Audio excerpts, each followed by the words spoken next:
Okey, baiklah. Sampailah kita ke sesi yang keempat, iaitu bantuan geran per kapita mata pelajaran dimanfaatkan secara sistematik dan terancang. Ini yang selalunya bila borang kendiri yang pertama yang Ketua Panitia isi, ada yang tidak menetapkan tindakan, kosong. Sedangkan sepatutnya perancangan belanjawan itu telah dibuat walaupun peruntukan belum turun lagi. Maksudnya paling lambat pun di minit mesyuarat pertama kita telah merancang apa yang ingin kita belanjakan pada tahun tersebut, sepanjang tahun tersebut. Okey? Jadi kita terus kepada 31.24. Berapa tindakan yang harus kita laksanakan untuk pengurusan geran per kapita mata pelajaran. Okey, tapi sebelum itu kita akan ulang kaji balik ada 4 sebenarnya pengurusan panitia. Maksud ketua panitia sepatutnya jangan susah hati kerana inilah yang telah diatur untuk semua ketua panitia yang maksudnya kita boleh menguruskan panitia itu dengan mudah dan terancang. Jadi maksudnya tidak perlulah kita pening-pening lagi macam dulu ada 11 file, 12 file dan bermacam-macam arahan. Jadi sepatutnya kita terus mengikut standard 3.1.2 yang telah digariskan. Jadi ini sebenarnya memudahkan kita sebagai ketua panitia. Okey, jadi kita ulang balik. Yang pertama, pelaksanaan mata pelajaran diurus secara profesional. Kemudian yang kedua, program peningkatan kualiti pengajaran guru. Yang ketiga, yang baru-baru ini yang kita bincangkan iaitu program peningkatan percayaan murid. Dan yang terakhir sekali, bagaimana kita menguruskan kewangan yang diberikan.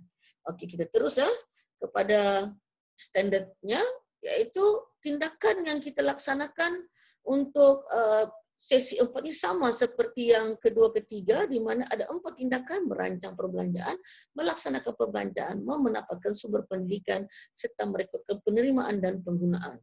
Okay, selalunya perancangan ni memang kita awal-awal sudah laksanakan, selalunya memang tindakan satu. Cuma melaksanakan ni selalunya kalau masih awal tu memang masih kosong lah sepatutnya mendapat sumber pendidikan. Okay?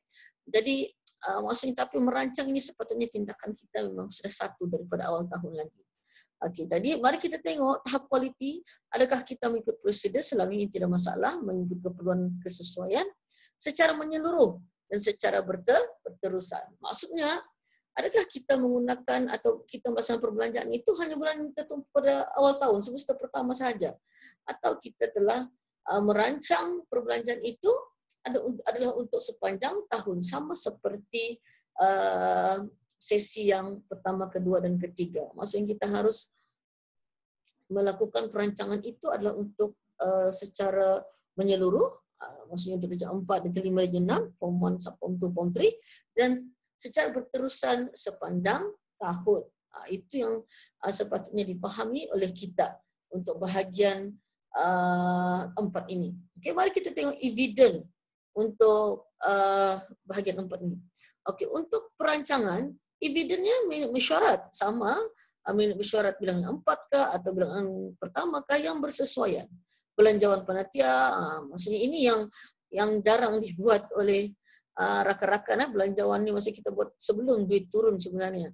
Okay, minit mesyuarat kewangan yang sekolah punya tu kita masuk ke dalam ni. Agihan grant PCG yang diberikan oleh pihak sekolah kita masukkan dan kertas kerja. Jadi semua ini kita masukkan ke dalam fail yang bahagian sesi yang keempat ini.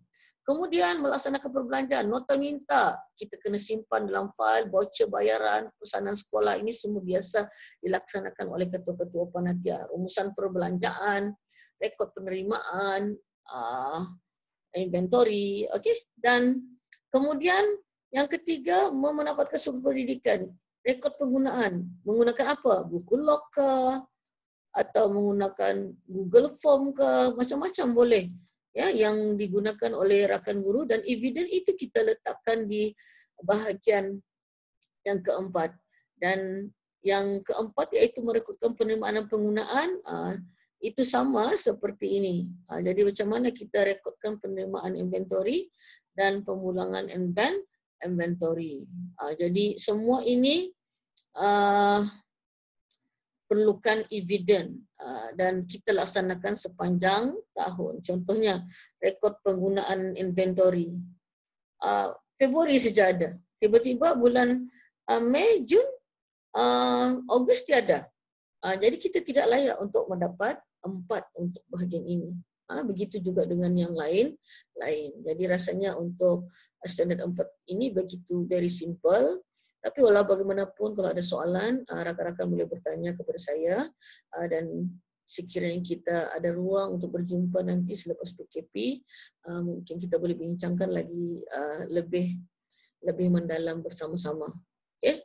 Terima kasih atas segala perhatian. Terima kasih banyak.